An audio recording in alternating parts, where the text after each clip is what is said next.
Mientras veíamos a empresas como OpenAI y Google competir por el reinado de la inteligencia artificial, nos preguntábamos cómo y cuándo sería la respuesta de Apple. Bien, pues ya lo sabemos. La respuesta se llama Apple Intelligence y en este video te explicaré a detalle de qué se trata y te contaré y explicaré los anuncios más importantes del Apple Keynote.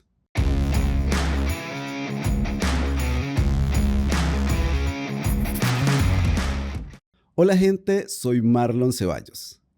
El pasado 10 de junio, Apple realizó una keynote muy esperada por todos nosotros, donde hizo varios anuncios sobre novedades de sus productos, entre los cuales, por supuesto, resaltaron las novedades sobre inteligencia artificial. Y es que en la industria se había empezado a dudar de la capacidad de Apple para estar a la par de sus contrincantes en inteligencia artificial, empezando porque el asistente Siri nunca fue lo que esperábamos y por el contrario, había quedado bastante rezagado. Después del acostumbrado inicio casi cinematográfico de la keynote, se empezó anunciando nuevas producciones de Apple TV y la versión 2 de Vision OS, el sistema operativo de las gafas inteligentes. Personalmente, estas gafas no me gustan mucho. Me parecen un dispositivo impresionante, con características impresionantes, pero su tamaño es excesivamente grande en mi opinión. Personalmente, me parecen más interesantes las gafas que ha lanzado Facebook. Tienen menos características, pero su tamaño es mucho más portable. Posteriormente, en el evento llegaron los anuncios del próximo sistema operativo de iOS 18. Iniciando con la nueva gran capacidad de configuración de la interfaz general, incluyendo configuraciones para el home screen y configuraciones para los widgets, incluso permitiendo cambios en la posición y en el color de los iconos. En este aspecto, creo que van a pasar dos posibles situaciones. Una es que los usuarios que estamos ya muy acostumbrados a la interfaz, algunos de ellos no vamos a hacer ninguna configuración o haremos pocas configuraciones. Y otros van a jugar mucho con la configuración y vamos a terminar viendo interfaces horribles en el iPhone. También, por otra parte, es posible asegurar aplicaciones o simplemente ocultar las aplicaciones.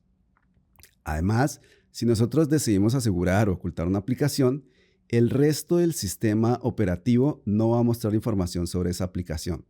Por ejemplo, no va a mostrar notificaciones o sugerencias sobre dicha aplicación. De manera que ya puedes utilizar Tinder y seguramente no te van a descubrir. Messages, la aplicación de mensajes de Apple, va a permitir programar mensajes, aplicar más opciones de formato al texto de estos mensajes y también va a tener la posibilidad de enviar mensajes vía satélite. Esto es muy interesante y de hecho es muy útil porque, por ejemplo, en caso de una emergencia en un lugar donde no exista cubrimiento de señal telefónica, vamos a poder enviar dichos mensajes. Habrá que esperar, eso sí, cuáles son los países donde podemos utilizar esta función y también hay que esperar cuál es el costo asociado a este servicio. Las aplicaciones Mail y Foros tendrán nuevas y mejores opciones de categorización y organización de esos mails y de esas fotos. Después de hablar sobre iOS 18, siguió la parte de audio, de Home, del Apple Watch. De esta parte yo rescato las novedades de los AirPods, que ahora entienden gestos con la cabeza para aceptar o para rechazar llamadas. Por ejemplo, si entra una llamada y queremos rechazar dicha llamada, simplemente hacemos este gesto con la cabeza, o si queremos aceptar dicha llamada, entonces asentamos con la cabeza. También me parece interesante la característica de aislamiento de voz, solo que esta característica solo está disponible para la versión Pro. En cuanto a las novedades del iPad OS, tiene las mismas capacidades de personalización de iOS 18. Pero adicionalmente a eso, hay una función que me parece muy interesante, la cual permite controlar un iPad con otro iPad mediante la función de SharePlay. Esta característica entonces ahora permite que nosotros hagamos el control de un iPad desde otro iPad. Y me parece interesante porque de esa manera nosotros podemos dar un soporte técnico remoto o simplemente podríamos ayudar a la abuela o a la tía a realizar una configuración del dispositivo o a explicar cómo utilizar el dispositivo, etc.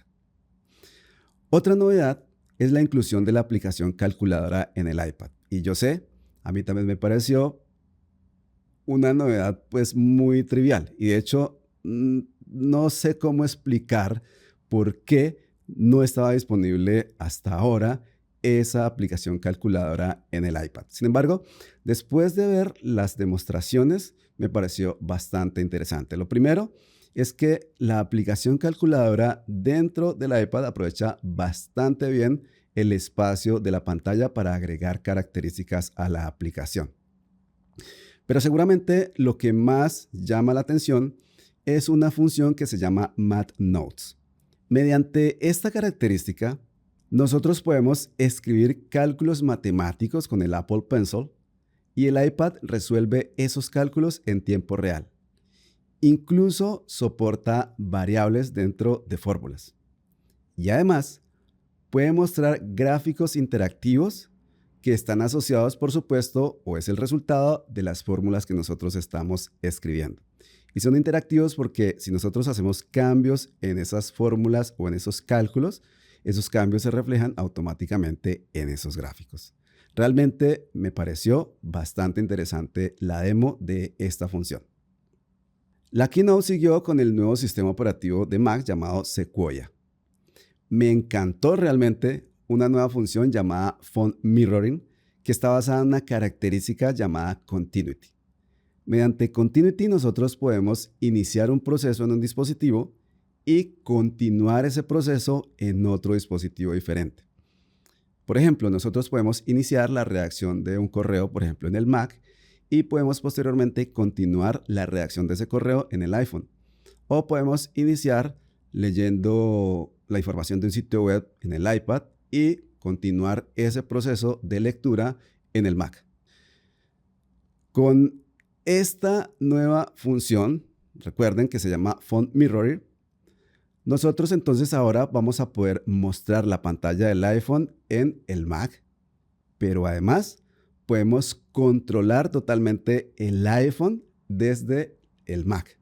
Podemos hacer ese control utilizando el mouse, utilizando el teclado, incluso utilizando el trackpad. Es decir, estamos manejando el iPhone desde el Mac. Me parece genial esta característica. De hecho, yo pago una aplicación de terceros para que solamente me muestre la interfaz del teléfono en el Mac. Esto lo utilizo para demos online, para cursos online, para cursos que grabo, etc. Pero esta aplicación no me permite hacer control del iPhone.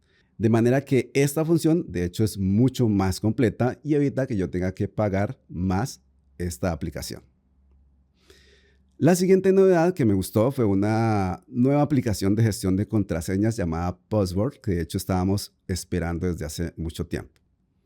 La aplicación Password estará disponible en el Mac, estará disponible en el iPhone, en el iPad y de hecho también va a estar disponible en las Vision Pro y en Windows mediante la aplicación iCloud de Windows. Esta aplicación, como su nombre lo indica, va a gestionar contraseñas, códigos de verificación, va a hacer validaciones de Apple, entre otras funciones de seguridad. También actualmente, y muchas personas, utilizamos aplicaciones de terceros que tenemos que comprar para hacer gestión de contraseñas. Esta nueva aplicación nos va a evitar entonces tener que pagar por esas aplicaciones y además esta nueva aplicación va a estar más integrada al sistema operativo de lo que pueden estar estas aplicaciones de terceros. Todas estas novedades que he escrito hasta el momento estarán disponibles en el último trimestre del año. Actualmente ya existen unas betas, por ejemplo, podemos utilizar la beta de iOS 18, pero he visto algunas demos de algunos usuarios que han publicado en YouTube y realmente esas betas todavía están muy crudas, pueden molestar mucho en nuestros dispositivos, así que yo recomendaría todavía no instalarlas. Y finalmente, en el evento siguió lo que más estábamos esperando, anuncios sobre inteligencia artificial. Y aquí creo que se hace pertinente aclarar dos cosas importantes. La primera es que, aunque no lo sepamos, desde hace años hemos estado usando tareas basadas en inteligencia artificial en nuestros dispositivos de Apple. Por ejemplo, cuando el iPhone simula el desenfoque del fondo de una foto o cuando reconoce una persona o reconoce una mascota, esas son tareas basadas en inteligencia artificial. La segunda cosa que me gustaría que tuviéramos en cuenta es que los procesadores de última generación de Apple, como M1, M2, M3, M4, el A17 Pro, todos estos procesadores cuentan con una arquitectura avanzada y un Neural Engine, lo cual quiere decir que estos procesadores ya están preparados para ejecutar tareas de inteligencia artificial. Adicionalmente, otra cosa que tenemos que tener en cuenta es que los servicios de inteligencia artificial como ChatGPT o Google Gemini, entre otros, son denominados modelos de lenguajes grandes. Y esto es debido a su gran capacidad y potencia, pero también a sus grandes requerimientos.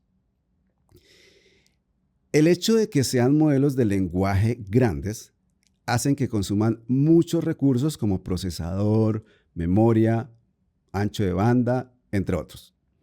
Y esto hace que sea necesario usar servidores especializados para ejecutarlos de forma remota, dependiendo de esa forma también de la conexión a Internet. Es decir, si tenemos una conexión con una velocidad muy baja, entonces esos procesos también van a ser más demorados porque la información tiene que viajar desde nuestro dispositivo al servidor y regresar. Y peor, si se cae la conexión a Internet, pues sencillamente no podemos utilizar esas funciones. Esa gran capacidad y esa gran potencia de estos modelos es muy beneficiosa cuando estamos realizando tareas a gran escala.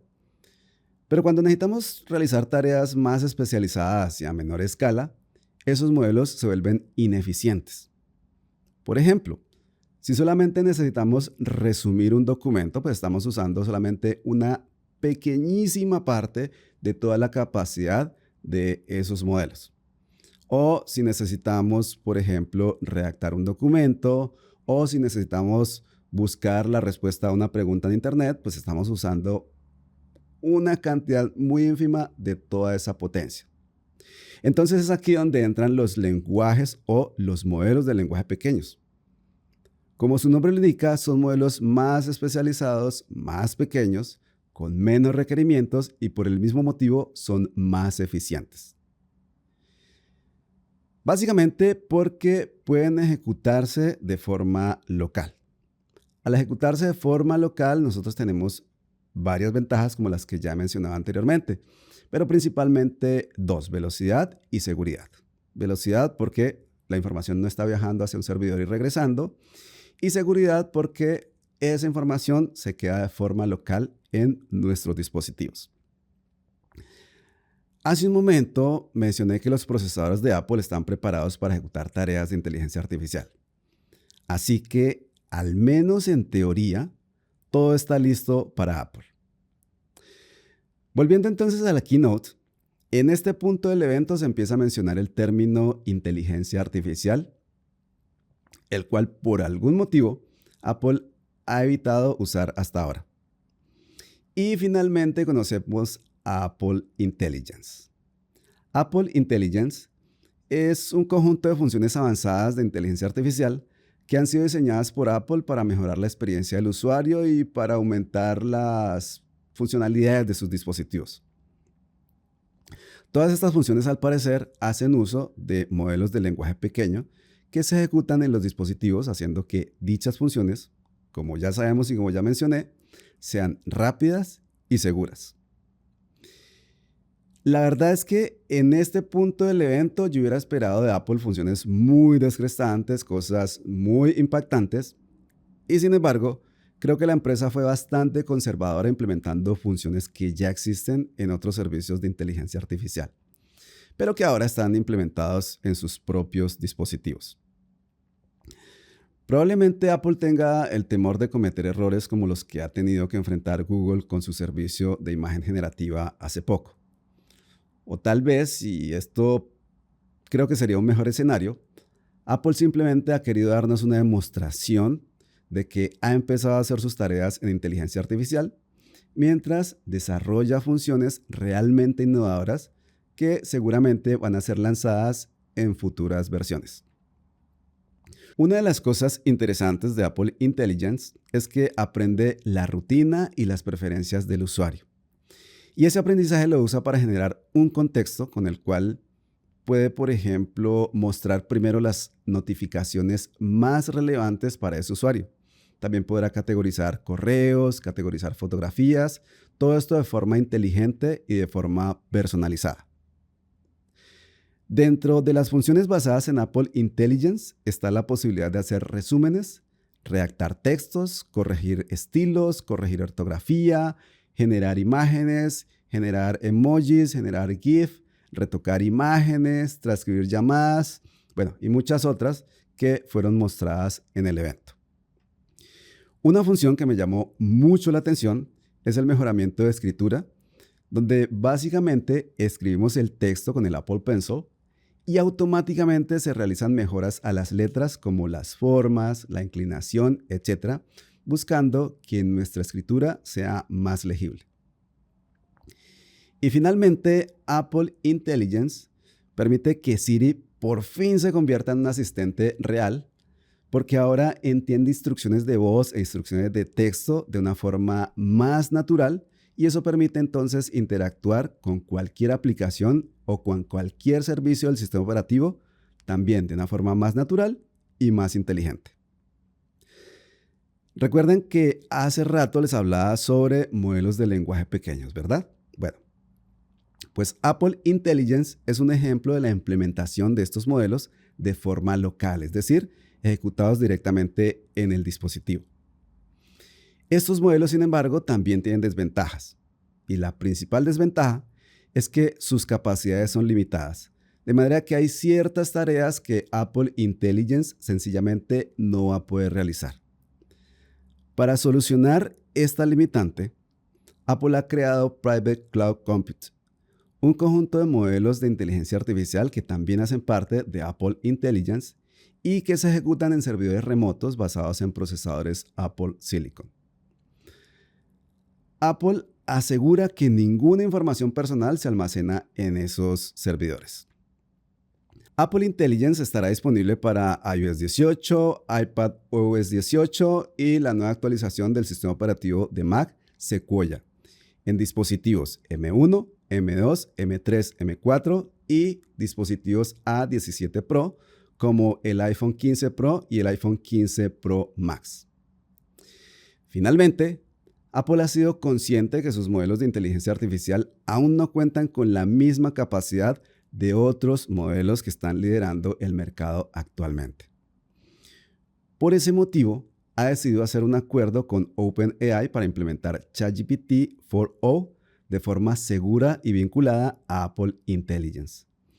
De esa manera, si un proceso no se puede realizar con Apple Intelligence de forma local, se ejecutará entonces de forma remota en Private Cloud Compute o se ejecutará usando ChatGPT dependiendo del tipo de tarea. La implementación de ChatGPT en los dispositivos de Apple se va a hacer de tal forma que los datos del usuario no van a ser compartidos. Sin embargo, hay que tener en cuenta que las capacidades de ChatGPT dependerán del tipo de suscripción del usuario, ya sea que el usuario tenga una versión gratuita o que tenga una suscripción de pago.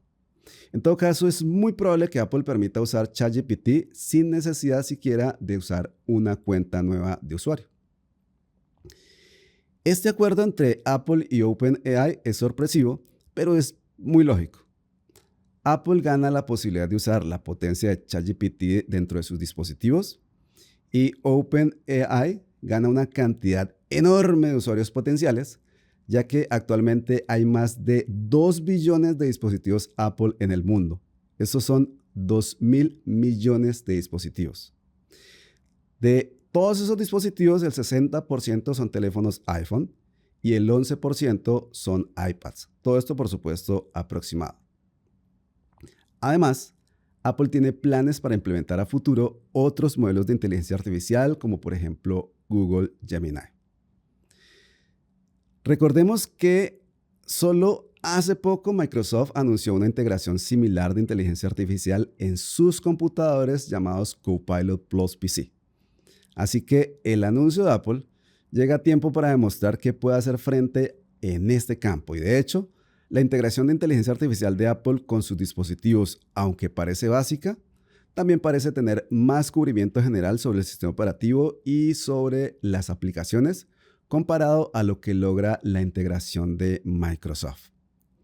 Además, Apple históricamente ha sido experto integrando software y hardware con excelentes resultados de eficiencia y funcionalidad. Así que seguramente también nos va a dar una cátedra de cómo se integra inteligencia artificial en sus dispositivos.